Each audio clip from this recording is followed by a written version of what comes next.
अस्सलामुअलैकुम। 3D printed meet, जी हाँ, सही सुना आपने। अब से गोश्त के लिए जानवर की ज़रूरत नहीं होगी, बल्कि गोश्त को लैब्स में तैयार किया जाएगा और वो भी 3D प्रिंटर की मदद से। आइए इसे डिटेल में समझते हैं कि कैसे 3D प्रिंटर की मदद से गोश्त को लैब्स में तैयार किया जा रहा है, वो भी बगैर किसी जानवर के। A juicy sizzling steak made by computer. With 3D printing steak, the goal is to create a piece of meat without killing a cow. Nova Meat has developed the first steak to be 3D printed from vegetable protein. Technology अब इतनी advance हो गई है कि गोश्त के लिए इंसानों को जानवरों पर रिलाय नहीं करना पड़ेगा। सही सुना आपने। अब से एनिमल मीट को लैब्स में तैयार किया जाएगा। इस वक्त कुछ कंपनीज एनिमल स्टेम सेल्स का इस्तेमाल करके मीट प्रोड्यूस कर रही हैं, जबकि ज्यादातर कंपनीज प्लांट बेस्ड इंग्रेडिएंट्स का इस्तेमाल करके मीट को प्रोड्यूस कर रहे हैं। इस सब को समझने के लिए हमें गोश्त की कंपोजिशन को समझना होगा। गोश्त की कंपोजिशन की बात करें तो गोश्त पानी, कार्बोहाइड्रेट्स, फैट, प्रोटीन्स, जबकि स्ट्रक्चर की बात करें तो मसल सेल्स, कनेक्टिव टिश्यूज और फैट पर मुश्तमिल होता है। लैब्स में गोश्त को तैयार करने के लिए इन सब चीज़ों को प्रोड्यूस किया जाता है। गोश्त को प्रोड्यूस करने के लिए कंपनीज एनिमल स्टेम सेल्स का इस्तेमाल कर रही हैं। स्टेम सेल्स हमारी बॉडी में मौजूद अनडिफरेंशिएट सेल्स हैं, मतलब कि ऐसे सेल्स हैं जो किसी पर्टिकुलर ऑर्गन या सेल्स में तब्दील नहीं हुए। इन्हें ब्लैंक सेल्स भी कहा जाता है। इन सेल्स को बॉडी के दूसरे सेल्स को रिपेयर करने के लिए भी इस्तेमाल किया जा सकता है। मतलब कि अगर हार्ट के सेल्स खराब हो जाएं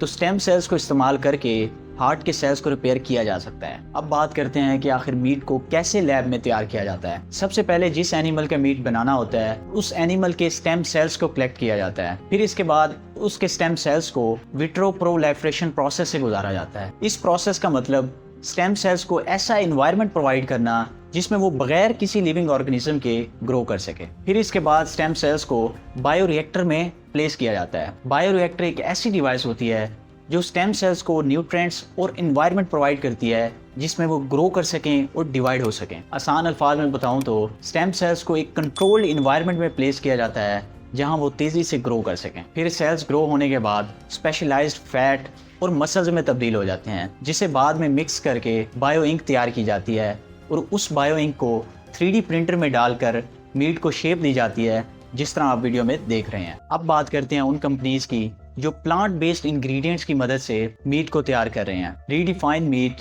एक इस्राएली कंपनी है जो प्लांट बेस्ड इंग्रेडिएंट्स को इस्तेमाल करके लैब्स में मीट को तैयार कर रहे हैं। ये कंपनी सोयाबीन, मटर, कोकोनट फैट, कैनोला ऑयल और इसके अलावा फ्लेवर्स की बात करें तो इसमें mustard, methyl cellulose, salt, Raspberry juice वगैरह को इस्तेमाल करके मीट को लैब में प्रोड्यूस कर रहे हैं। इनके बनाने का तरीका भी ऑलमोस्ट सेम ही है, लेकिन क्योंकि ये प्लांट बेस्ड इंग्रेडिएंट्स को इस्तेमाल करते हैं इसीलिए इन्हें फ्लेवर्स अलहदा से ऐड करने पड़ते हैं जिसमें ब्लड और फैट शामिल हैं। इसके अलावा भी कंपनीज प्लांट बेस्ड इंग्रेडिएंट्स को इस्तेमाल करके मीट को लैब में प्रोड्यूस कर रही हैं, जिनमें आल्ट फार्म, नोवा मीट, प्लांटेश, सेवर ईट, सोलर फूड्स और रेवो फूड्स शामिल है। अब बात करते हैं इस मीट के बेनिफिट्स की। अब आप सोच रहे होंगे कि ये हमारे लिए हेल्दी है या नहीं। बिल्कुल, ये हमारे लिए काफ़ी हेल्दी है। इस मीट के इस्तेमाल से cardiovascular disease, diabetes, hypertension, sialic disease और इसके अलावा कई किस्म के कैंसर होने के चांसेस कम हो जाते हैं। इसकी मेन वजह कस्टमाइजेबल होना है।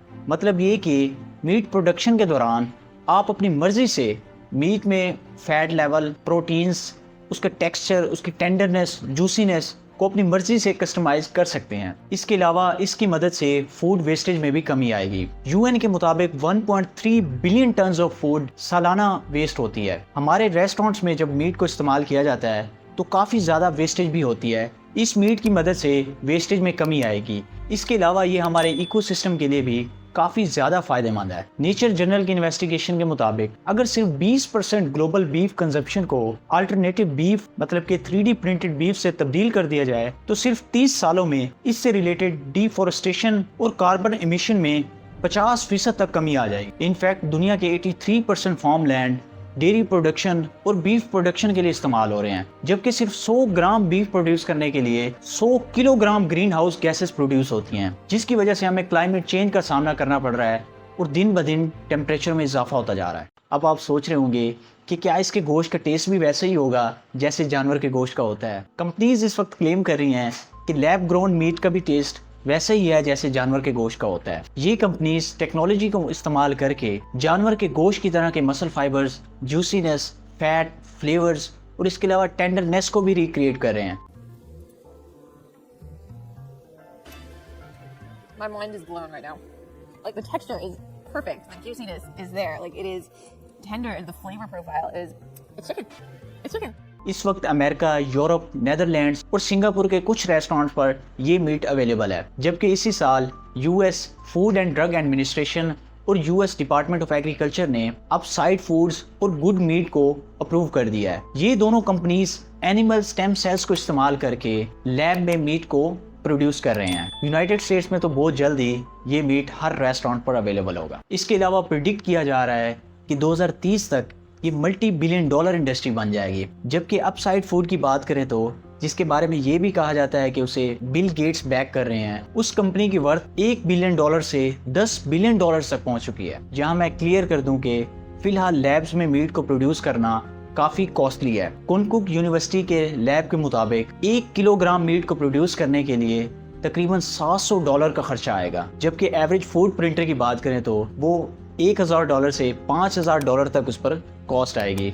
और अगर पाकिस्तानी करेंसी में बात करें तो वो तकरीबन 2 लाख से 14 लाख के दरमियान है। अभी क्योंकि ये न्यू टेक्नोलॉजी है और नया इस पर काम चल रहा है, इस वजह से काफ़ी ज़्यादा कॉस्टली है। इन फ्यूचर जब इसकी डिमांड बढ़ेगी और सप्लाई भी बढ़ेगी क्योंकि लोग ज़्यादा इन्वेस्ट करेंगे, सो ये मीट हर किसी के लिए अफोर्डेबल हो जाएगा। अब आप सोच रहे होंगे कि आखिर क्या ज़रूरत पड़ी थी लैब्स में मीट को प्रोड्यूस करने की।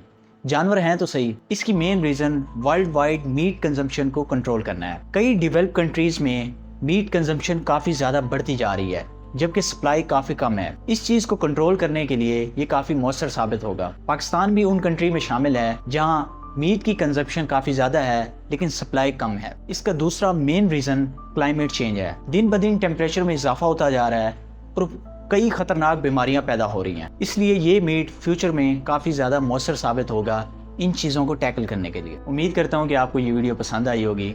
इस तरह की मज़ीद इंटरेस्टिंग वीडियोज़ के लिए हमारे चैनल को सब्सक्राइब करें और कमेंट में अपनी राय ज़रूर दीजिएगा। मिलते हैं एक और नई वीडियो में। अल्लाह हाफ़िज़।